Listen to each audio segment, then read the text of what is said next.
आओ ट्विंकल बेटा, संस्कारी कदमों से इस चावल के कलश को अपने सीधे पैर से गिराकर घर के अंदर आओ। आज से सास की पसंद की बहू को मिलेगी पक्की रसोई।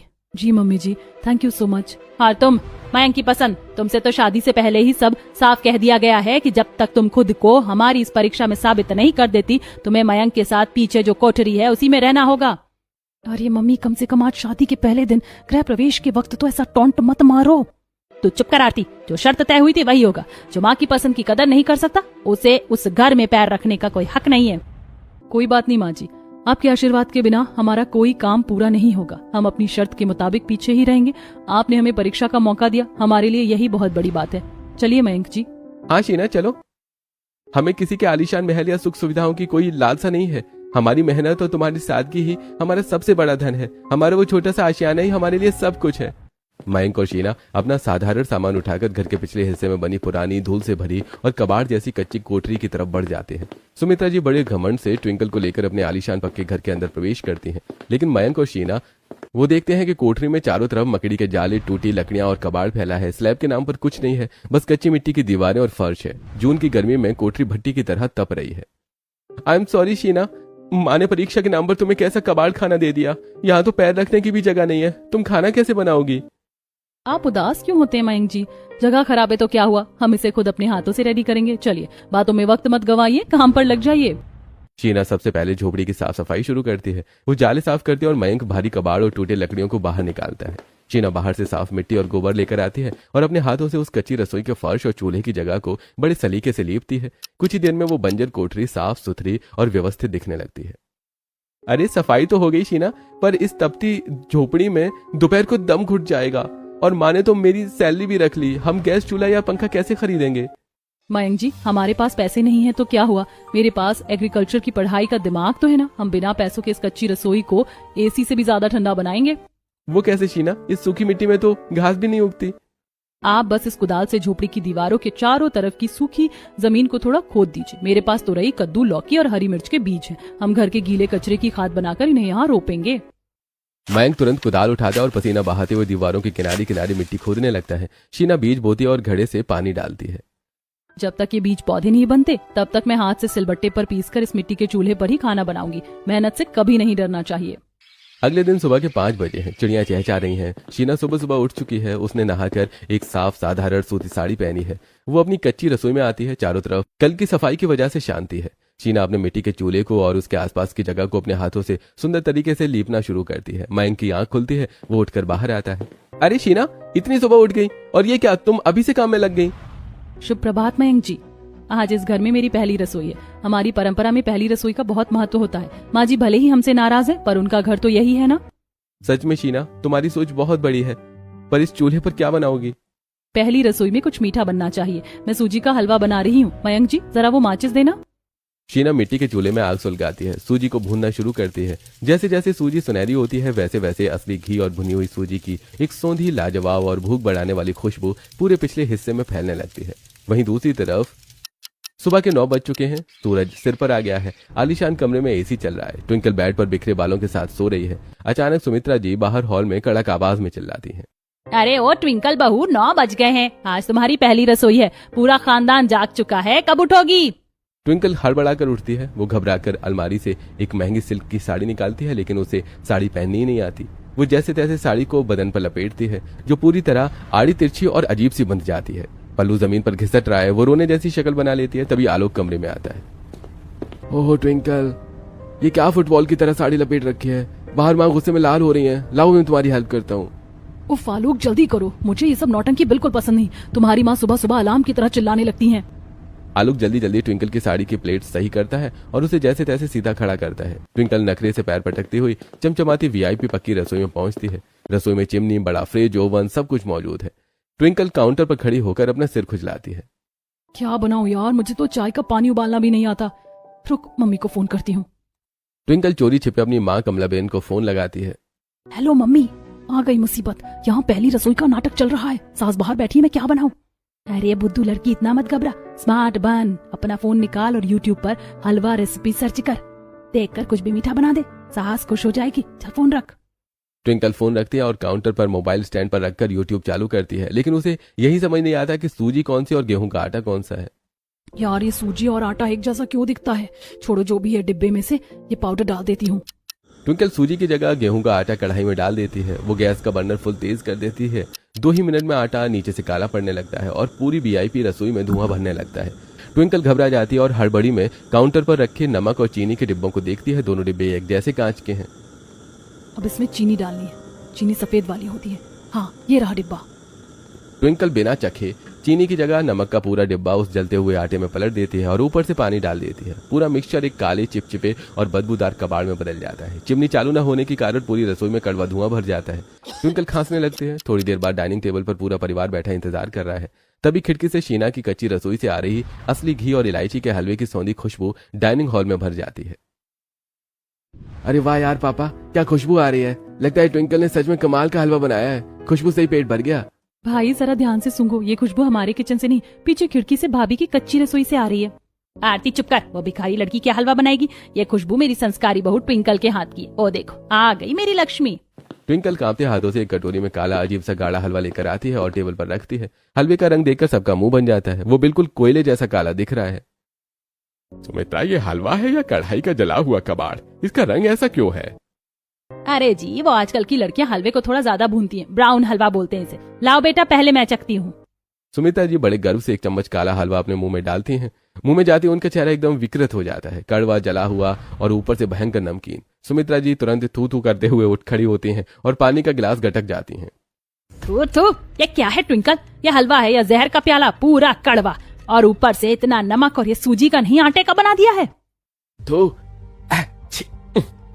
यार ट्विंकल, ये क्या बकवास है। तुमने चीनी की जगह नमक ठूस दिया इसमें। पूरी पक्की रसोई का नाश मार दिया तुमने पहले ही दिन। मम्मी जी, मुझे खाना बनाना नहीं आता। मैंने तो वही किया जो यूट्यूब वाले शेफ ने बताया था।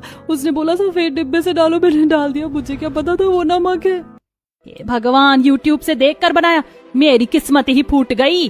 सुमित्रा जी गुस्से से कांपते हुए तुरंत अपना फोन उठाती हैं और कमला बहन का नंबर डायल करती हैं। फोन उठते ही सुमित्रा जी चिल्ला पड़ती हैं। अरे ओ कमला, तू तो मंदिर में बड़े लंबे चौड़े भाषण दे रही थी कि मेरी बेटी लाखों में एक है, बिना पूजा किए पानी नहीं पीती, घर के काम में एक्सपर्ट है। यहाँ तेरी बेटी ने पहली रसोई में हलवे की जगह नमक का कोयला बनाकर रख दिया है। इसे तो आटे और सूजी का फर्क नहीं पता। अरे सुमित्रा बहन, वो असल में ट्विंकल ना, वो आज उसकी तबीयत ठीक नहीं होगी। हाँ, वो वैसे तो सब बना लेती है वो। अच्छा, मेरी दाल जल रही है, मैं बाद में फोन करती हूँ। कमला बहन हड़बड़ाहट में फोन काट देती हैं। ट्विंकल, सच सच बता, क्या तेरी माँ ने मंदिर में जो कहा वो सब झूठ था? जी मम्मी जी, मेरी मम्मी ने ही मुझे बोला था कि सिर पर पल्लू रखकर संस्कारी बनने का नाटक करो, नहीं तो इतने बड़े घर का रिश्ता हाथ से निकल जाएगा। मुझे तो चाय बनानी भी नहीं आती। हाय राम, धोखा हुआ है मेरे साथ। मेरी वीआईपी पक्की रसोई एक अनाड़ी के हाथ में चली गई। एक तरफ सास की पसंद की बहू पक्की रसोई का कबाड़ बना रही थी, वहीं सुमित्रा जी ने मयंक की सैलरी का 80% हिस्सा घर के खर्च के नाम पर रख लिया है। जून की दोपहर में कच्ची रसोई भट्टी की तरह तप रही है। मयंक खाली बटुआ टेबल पर पटक कर बैठ जाता है। आई एम सॉरी शीना, माँ ने मेरी सैलरी रख ली। मेरे पास तुम्हारे लिए एक छोटा कूलर या पंखा खरीदने के भी पैसे नहीं बचे। मयंक जी, दिल छोटा मत कीजिए। पैसा कम है तो क्या हुआ, हम इसी बंजर जमीन पर जैविक खेती करेंगे। इस चिलचिलाती धूप में खेती, पर इससे ये झोपड़ी ठंडी कैसे होगी? हमने जो बीज उगाए हैं उनमें से जब दीवारों के सहारे कद्दू, लौकी और खीरे की बेलें आएंगी, जब ये हरी पत्तियां पूरी छत को ढक लेंगी, तो धूप अंदर नहीं आ पाएगी। हमारी कच्ची रसोई बिना एसी कूलर के ही एकदम ठंडी हो जाएगी। वाह शीना, बेटी की पसंद सच में कमाल की है। दोपहर के 2 बजे हैं।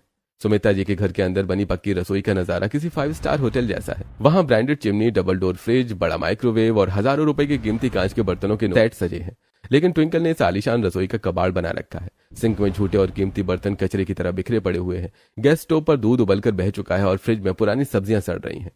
उफ, इस 2 कौड़ी के किचन में खड़े होकर मेरे हाथों के सारे महंगे नेल पेंट खराब हो जाते हैं। इतनी गर्मी है, ऊपर से खाना बनाना मेरे बस की बात नहीं है।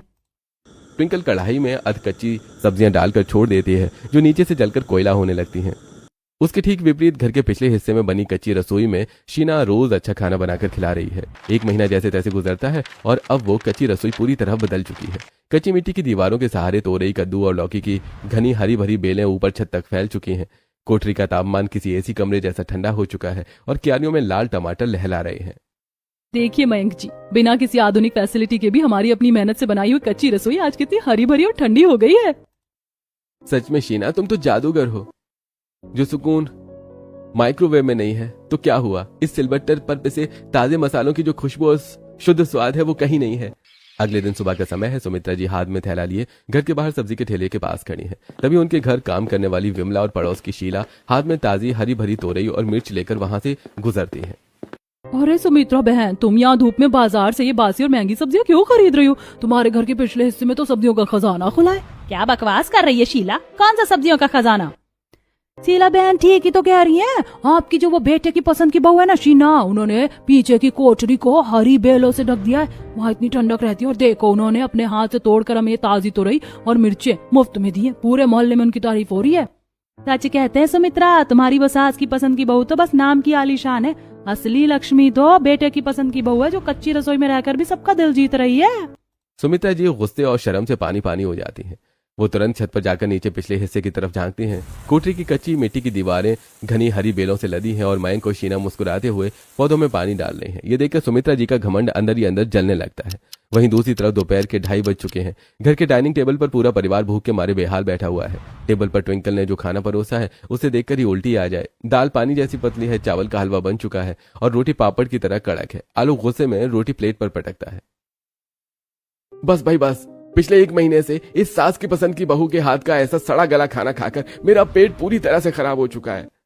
हाँ पापा, इस सास की पसंद की बहू ने तो हमारे पूरे परिवार को तिल तिल भूखा मार दिया है। पक्की रसोई का ऐसा सत्यानाश तो कोई दुश्मन भी नहीं मारता। सुमित्रा, तुम्हारी इस जिद के चक्कर में हमारे पूरे घर का बजट और सेहत दोनों तबाह हो चुकी है। वो वीआईपी रसोई सिर्फ एक शो पीस बनकर रह गई है। ट्विंकल, जरा ये अपना फोन बाजू में रखो। क्या तुम एक वक्त का सादा खाना भी ढंग से नहीं बना सकती? वो मम्मी जी, इस भयंकर गर्मी में गैस के सामने खड़े होकर खाना बनाना मेरे बस की बात नहीं है। मेरी स्किन टैन हो जाती है। अगर आप लोगों को खाना पसंद नहीं तो बाहर से ऑर्डर कर लीजिए, वरना भूखे सो जाइए, मुझे कोई फर्क नहीं पड़ता। ट्विंकल पैर पटकती हुई अपने एसी वाले कमरे में जाकर दरवाजा जोर से धड़ाम से बंद कर लेती है। शीना रोज शाम को मिट्टी के चूल्हे पर अपने बगीचे से ताजी सब्जियां तोड़कर हाथ से सिलबट्टे पर ताजा मसाला पीसकर बड़े प्यार से खाना बनाती है। वहीं दूसरी तरफ सास की पसंद की बहू यानी ट्विंकल को सारी सुख सुविधाएं मिली हुई हैं। चमचमाती पक्की रसोई में इंडक्शन, ओवन, मिक्सर सब कुछ अवेलेबल है, लेकिन फिर भी वो उस रसोई का पूरी तरह से नाश मार रही है। ट्विंकल को काम करने का कोई शऊर नहीं है। वो फ्रिज के अंदर गंदा कचरा मचाकर रखती है। सड़ी हुई चीजें अंदर पड़ी रहती हैं। काम करते वक्त उसके कभी हाथ से कीमती कांच के गिलास टूटते हैं तो कभी वो सब्जियों को पूरी तरह जलाकर कोयला बना देती है। पूरा किचन हमेशा तहस नहस रहता है। एक दोपहर ट्विंकल किचन में खड़ी चिढ़ रही है। उफ, ये खाना बनाना मेरे बस का नहीं है। सब्जी बनाने जाओ तो आलू जल जाते हैं, दाल बनाओ तो कुकर ब्लास्ट होने को आता है। मेरी तो पूरी स्किन खराब हो रही है इस किचन में आकर। ट्विंकल जब भी खाना बिगाड़ती है या जब सुमित्रा जी बाजार या मंदिर जाती हैं तो वो चोरी छिपे अपने फोन में ऑनलाइन डिलीवरी ऐप खोलकर बाहर का खाना मंगा लेती है। वो उस मंगाए हुए खाने को घर के बर्तनों में पलट देती है और सुमित्रा जी के आने पर झूठ बोल देती है कि ये उसने खुद बनाया है। अरे वाह ट्विंकल बेटा, ये छोले भटूरे तुमने खुद बनाए हैं? हाँ, माँ आपकी पसंद तो कमाल की है ही, पर माँ ये खाना रोज रोज खाने से मेरा पेट थोड़ा अजीब रहने लगा है, पता नहीं क्यों। अरे आलोक, वो तो घी और मोहन का कमाल है। अब अमीर घरों में ऐसा ही शाही खाना बनता है मम्मी जी। ट्विंकल लगातार घर के लोगों को बाहर का ऑनलाइन खाना मंगाकर अपनी तारीफ बटोर रही है, लेकिन वो पूरे परिवार की सेहत और रसोई का पूरी तरीके से नाश मार रही है। वहीं शीना बिना किसी सुविधा के भी अपनी मेहनत से सबका दिल जीतने में लगी है। शाम के 6 बजे अचानक खानदान की सबसे नकचड़ी और कड़क बुआ जी और चाची जी बड़े बड़े बैग लेकर आ जाती हैं। सुमित्रा जी उन्हें देखकर अंदर ही अंदर कांप जाती हैं। अरे सुमित्रा, हम तुम्हारी दोनों बहुओं की मुंह दिखाई करने और उनके हाथ का जायकेदार खाना खाने आए। बुलाओ अपनी उस संस्कारी बहू ट्विंकल को जिसे तुम अन्नपूर्णा कह रही थी। आज हम उसी के हाथ का खाना खाएंगे। सुमित्रा जी घबराकर ट्विंकल के कमरे में जाती हैं और उसके सामने हाथ जोड़ लेती हैं। ट्विंकल बेटी, मेरी नाक बचा लो। खानदान की सबसे खतरनाक बुआ जी आई हैं। अगर आज उन्होंने तुम्हारी रसोई देख ली तो मेरी नाक कट जाएगी। प्लीज आज पक्की रसोई में जाकर कुछ सादा सा खाना बना दो बेटा। वो मम्मी जी, मैंने कहा ना मुझे नहीं आता। ठीक है जाती हूँ, पर कुछ गड़बड़ हुई तो मुझे मत बोलना। ट्विंकल गुस्से में पक्की रसोई में घुसती है। वो गैस फुल तेज करके कढ़ाई में ढेर सारा तेल डाल देती है और फोन देखने लगती है। 2 मिनट में तेल से खौफनाक काला धुआं उठने लगता है। हड़बड़ी में उसका हाथ कीमती कांच के गिलासों के सेट पर पड़ता है और वो छन छना छन करके जमीन पर टूट जाते हैं। सब्जी डालते ही भयंकर आग की लपटें उठती हैं और खाना जलकर काला कोयला बन जाता है। रसोई की जलने की बदबू बाहर हॉल तक आने लगती है। अरे सुमित्रा, ये तुम्हारी पक्की रसोई में कैसी जलने की बदबू आ रही है? और ये अंदर क्या कांच टूट रहे हैं? क्या तुम्हारी आलीशान बहू रसोई का नाश मार रही है? वहीं दूसरी तरफ आलोक भागता हुआ मुख्य घर से बाहर निकलता है और पीछे शीना की हरी भरी कच्ची रसोई की तरफ दौड़ता है, जहां मयंक और शीना शांत बैठे हुए हैं। मयंक भैया, शीना भाभी प्लीज हमारी रक्षा कीजिए, बहुत बड़ा अनर्थ हो गया है। बाहर बुआ जी आई हैं और ट्विंकल ने पूरे किचन का कबाड़ बना दिया है। पूरा खाना जलकर कोयला हो गया। माँ बाहर शर्म के मारे रो रही हैं। प्लीज कुछ कीजिए भाभी, हमारे घर की इज्जत बचा लीजिए। मयंक को गुस्सा आने लगता है, लेकिन शीना शांत स्वभाव से उठती है। आलोक जी आप शांत हो जाइए। माँ जी भले ही हमसे नाराज है, लेकिन इस घर की इज्जत हमारी भी इज्जत है। मेहमान भगवान का रूप होते हैं, उन्हें भूखा पेट जाने देना हमारे संस्कारों में नहीं। आप चिंता मत कीजिए। मैंने अपनी इस कच्ची रसोई में अपने बगीचे की ताजी सब्जियों से बनी कढ़ी, चावल, सूखी तुरई की सब्जी और सूजी का हलवा पहले से ही बहुत ज्यादा बनाकर रखा है। हाँ आलोक, तू घबरा मत। बेटे की पसंद की बहू कभी इस घर की नाक नहीं कटने देगी। जा ये सारे बर्तन उठा और ले जाकर मेहमानों के सामने परोस दे। डाइनिंग टेबल पर गर्मा गर्म सौंधी खुशबू वाला सात्विक खाना परोसा जाता है। कढ़ी की खुशबू और हलवे की चमक देखकर बुआ जी और चाची जी स्वाद लेकर खाना खाना शुरू करती हैं और उंगलियां चाटने लगती हैं। आहा सुमित्रा, क्या अद्भुत स्वाद है। कढ़ी में मिट्टी के चूल्हे जैसी सौंधी खुशबू आ रही है। आज तो इस स्वादिष्ट खाने ने हमारा दिल पूरी तरह से जीत लिया। धन्य है तेरी पसंद। सुमित्रा जी कोने में खड़ी होकर ये सब देख रही हैं और उनका चेहरा गंभीर है। मेहमानों के सोने के बाद सुमित्रा जी आलोक के सामने आकर कड़क आवाज में खड़ी हो जाती हैं। आलोक, अब सब जा चुके, मुझे साफ साफ सच बता, ये खाना कहाँ से आया? मैं अच्छी तरह जानती हूँ कि ट्विंकल को चाय का पानी भी उबालना नहीं आता। माँ, अब भी अपनी आंखों से घमंड का पल्लू हटा लीजिए। ये खाना आपकी उस पक्की रसोई वाली बहू ने नहीं बनाया। ये खाना बेटे की पसंद की बहू यानी शीना भाभी ने अपनी कच्ची रसोई में बनाकर भेजा था, ताकि मेहमानों के सामने हमारे घर की लाज बच सके। क्या वो मुझे नीचा दिखाकर खुद को महान साबित करना चाहती है? मैं अभी जाकर उस लड़की से बात करती हूँ। सुमित्रा जी गुस्से में पैर पटकती हुई पीछे कच्ची रसोई की तरफ दौड़ती हैं। उनके पीछे पीछे राम प्रसाद जी, आलोक और आरती भी भागते हैं। शीना, ये सब पाखंड करने की तुम्हें कोई जरूरत नहीं थी। तुम क्या सोचती हो कि मेरी पसंद की बहू ट्विंकल को अनाड़ी साबित करके तुम इस घर पर राज करोगी? माँ जी, मेरा इरादा किसी को नीचा दिखाने का बिल्कुल नहीं था। अगर आज मेहमान भूखे पेट सो जाते तो बेइज्जती हमारे पूरे परिवार की होती। मैंने सिर्फ अपना फर्ज निभाया है, मुझे माफ कर दीजिए। सुमित्रा, अरे बस करो अपना ये खोखला घमंड। तुम्हारी पसंद ट्विंकल के पक्की रसोई का कबाड़ बना दिया, पूरे परिवार को भूखा मार रही है, और जिसे तुमने सजा के तौर पर ये कच्ची रसोई दी, उसने अपनी सूझबूझ से इसे जन्नत भी बनाया और आज हमारे पूरे घर की लाज भी बचा ली। तुम्हें तो शर्म आनी चाहिए। हाँ माँ, आपकी उस बहू के नखरों के चक्कर में हम सब रोज भूखों मर रहे थे। भाभी का खाना इतना अमृत जैसा है कि जरा अपने पीछे मुड़कर तो देखिए माँ। सुमित्रा जी हैरान होकर पीछे पलटती हैं। सामने ससुर राम प्रसाद जी, आलोक और तीनों कच्ची रसोई के मिट्टी के चूल्हे के पास जमीन पर बैठकर कढ़ी और हलवे के पतीले को उंगलियों से चाट चाट कर पागलों की तरह खा रहे हैं। ये दृश्य देखकर सुमित्रा जी का बचा कुचा घमंड ढह जाता है। उनकी आंखों से पश्चाताप के आंसू बहने लगते हैं और वो शीना को गले से लगा लेती हैं। मुझे माफ करते मेरी बच्ची, मैं अंधी हो गई थी। वो कमला तो झूठ बोलकर अपनी बेटी के संस्कारों के ढोल पीट रही थी, जो मेरी पक्की रसोई का सिर्फ नाश मार रही थी। और एक तरफ तू है जिसने कच्ची रसोई में रहकर भी आज हमारे घर की लाज बचा ली। माँ जी, आज आपने मुझे अपनी बहू स्वीकार कर लिया। मेरे लिए इससे बड़ा कोई नाम नहीं है। आज से तेरी ये परीक्षा हमेशा के लिए खत्म होती बेटा। अब से तू इस कच्चे पिछले हिस्से में नहीं रहेगी। अब से तू उस मुख्य पक्के घर के अंदर रहेगी और इस पूरे आलिशान घर की और तिजोरी की असली मालकिन सिर्फ तू ही है। पूरा परिवार एक साथ हंस पड़ता है। मयंक गर्व से शीना का हाथ थाम लेता है।